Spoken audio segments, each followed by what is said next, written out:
皆さんこんにちは。美味しい引き出しのA子です。今日は2分湯種でミニちぎりパンを作ります。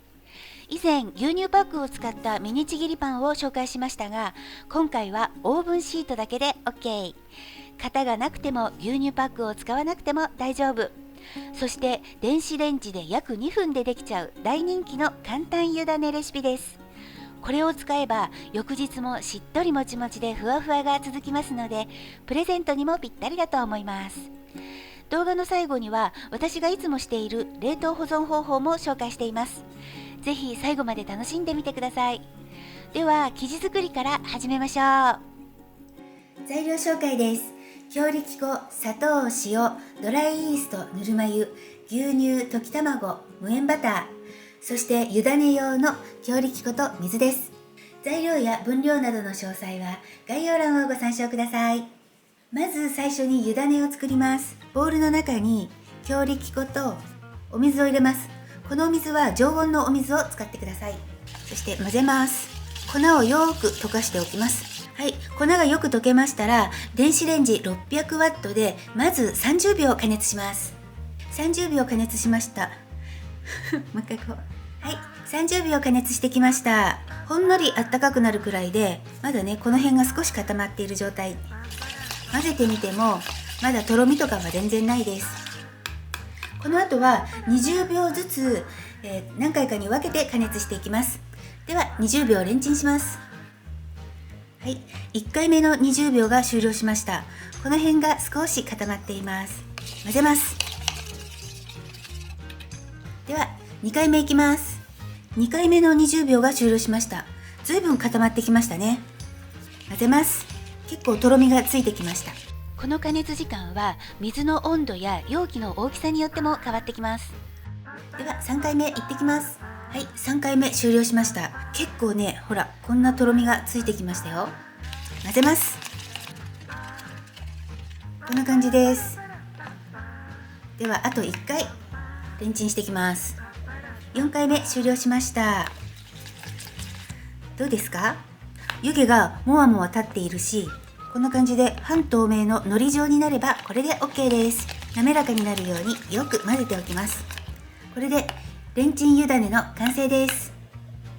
はい、そしてこの湯種が熱いうちに冷蔵庫から出したての冷たいバターを加えます。この湯種の熱でバターを溶かしておきます。はい、これまだね熱いのでこのまま冷ましておきます。次にイーストの予備発酵をします。40度くらいのぬるま湯の中に分量の砂糖の中から1つまみ、だいたい 1g くらいです。そしてイーストを振り入れます。イーストをよく溶かしてブクブクと泡が立ってくるまでこのまま室温に10分ほど放置します。ちなみに本日の室温は22度です。次に粉類を合わせます。強力粉、残りの砂糖、塩を入れて空気を含ませるように混ぜておきます。はい、10分ほど経ちました。イーストはこのようにブクブクに発酵しています。そしてこちらの湯種なんですけれども、温度を測ります。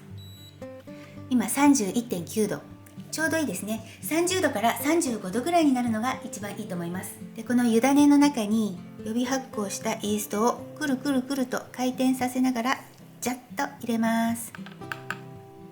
常温の溶き卵、30度から35度ぐらいに温めた牛乳、軽くなじませます。そしてここに先ほど合わせた粉類3分の1ぐらい入れます。いつもね半分くらい入れてるんだけど、半分だと多いので3分の1ぐらい入れます。そして混ぜます。ガーッと混ぜて粉が見えなくなってこのように滑らかになったらこれで OK です。泡立て器に結構生地がついているのでこんな感じで振り落としています。蓋をしてこのまま室温に10分置いておきます。寒いなと感じるときは暖かいところに置いておくようにしてください。はい、10分経ちました。この中に残りの粉を全部入れて混ぜます。最初はぐるぐる、その後切るように混ぜます。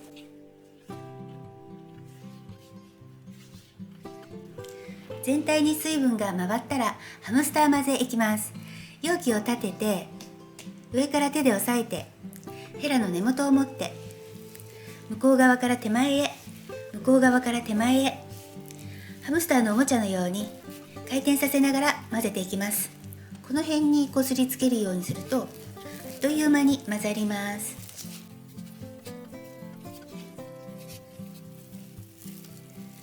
はい、だいたい1分ぐらい混ぜました。生地の状態はこんな感じ。ボウルの周りをきれいにします。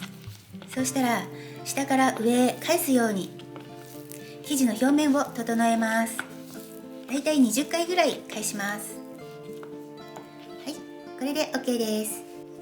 蓋をして今度は30度から35度くらいの温かいところに20分置いておきます。私はいつものように熱いお湯を入れたカップと一緒にオーブンの庫内に入れておきたいと思います。はい、20分経ちました。では1回目のパンチを行います。オイルをちょろっと垂らして生地の表面と容器になじませます。ひっくり返してポンポンして20回ほど折りたたみます。伸ばして切れそうになるくらいまで伸ばして折りたたむ。伸ばしてできるだけ長く伸ばして折りたたむ。これを繰り返します。だいたい20回ぐらい折りたたみました。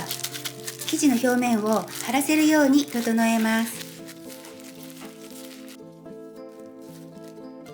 蓋をしてまた20分30度から35度くらいの暖かいところに置いておきます。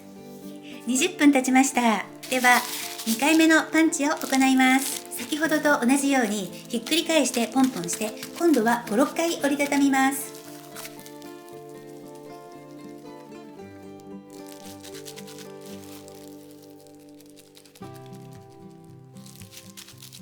2回目のパンチは伸びにくいので 5,6 回で OK です。生地の表面を張らせるように整えたら慣らします。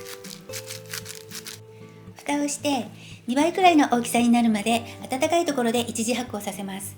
このタッパーをお使いの方は生地が蓋につくくらいが発酵の目安になります。それからカップのお湯が冷めていたら温め直すと発酵がスムーズです。ではオーブンの庫内に入れておきたいと思います。はい、一次発酵が終了しました。生地が蓋についているのが見えますか？このくらいの大きさになるのに今日は35分かかりました。では台の上に移します。両面に粉をまぶしてガスを抜きます。では16分割します。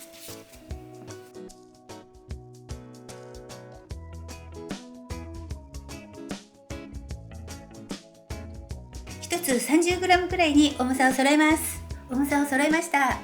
では丸めます。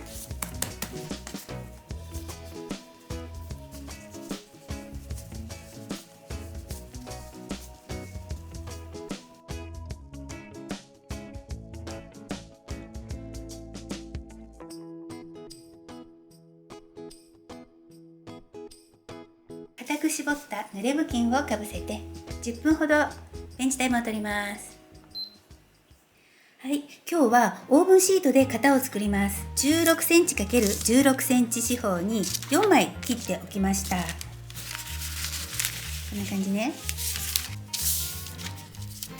高さが4センチになるように折っています。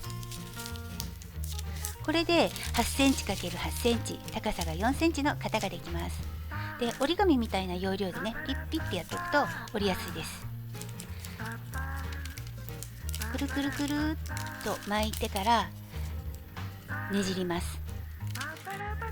今ね、ベンチタイムの間の短い時間にこう焦って作ってますけど、これは時間に余裕のある時にのんびりと準備しておくといいと思います。はい、これで型の準備ができました。はい、ベンチタイムが終了しました。では成形します。成形は丸め直すだけです。両面に薄く粉をまぶします。そしてガスを抜いてきれいな面を下にします。丸め方はどんな感じでもいいんですけど、表面を張らせるようにしてこんな感じで丸めます。底をしっかり閉じて、これで OK です。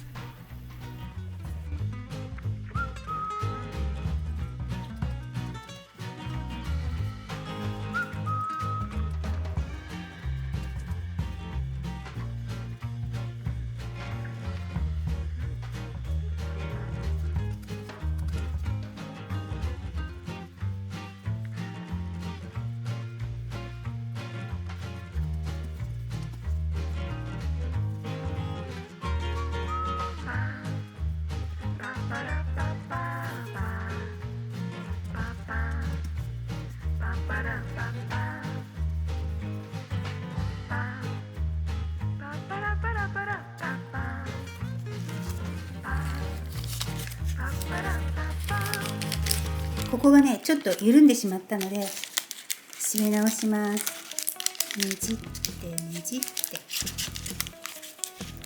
キュッと、はい、こんな感じで全部締め直しました。そしたら最終発酵はオーブンの発酵機能を使います。35度で30分ぐらいから様子を見ます。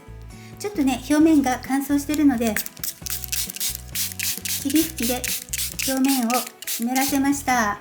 乾いた濡れ布巾をかぶせて乾いた濡れ布巾だって何言ってんの。濡らした布巾だと布巾の重さで型がこう潰れてしまうんですね。なので今日は乾いた布巾をかぶせて行ってきます。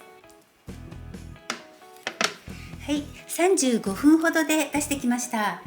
オーブンは190度に予熱をスタートさせました。横に広がってしまったのでまた閉めていきます。生地を傷めないようにそっとやってくださいね。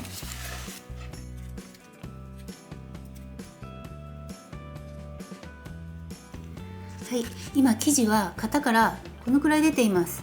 ほんのちょっと頭が出てる感じかな。乾いた部分をちょっとこう押してみて、へこんだまま戻ってこないようなら発酵完了です。はい、では溶き卵を塗っていきます。今回は塗り玉に一手間加えてあります。生地に使った残りの溶き卵に牛乳と塩を少量加えてこしました。塩を入れることで卵白のコシが切れるということで試してみました。毎回ねこれをやるかっていうとちょっとわかんないんですけど、心と時間に余裕のある方は試してみてください。とっても滑らかで塗りやすいです。前にもお話ししたんですが、私のオーブンはこの左の奥と右の手前が色がつきやすいんですね。なのでこの部分は開けて焼くようにしています。では、190度で10分を目安に焼いていきます。はい、焼き上がりました。190度で10分30秒焼きました。熱々のところに溶かしバターを塗ってお化粧します。おー、ピカピカ。はい、完成です。翌日もしっとりもちもちでふわふわですが、すぐに食べない分は冷凍保存しています。今日は私のラッピングをお見せしたいと思います。そのまま置いておくと乾燥して硬くなってしまうので、粗熱が取れたら早めにラップします。ラップに包んでから密封袋に入れて冷凍庫へ入れます。解凍するときは自然解凍か前日に冷蔵室に移して食べるときに10秒から20秒ほどチンするとふわふわで美味しくいただけます。今回も最後までご視聴いただきありがとうございます。チャンネル登録とグッドボタンもよろしくお願いします。ではまた次回の動画でお会いしましょう。バイバイ。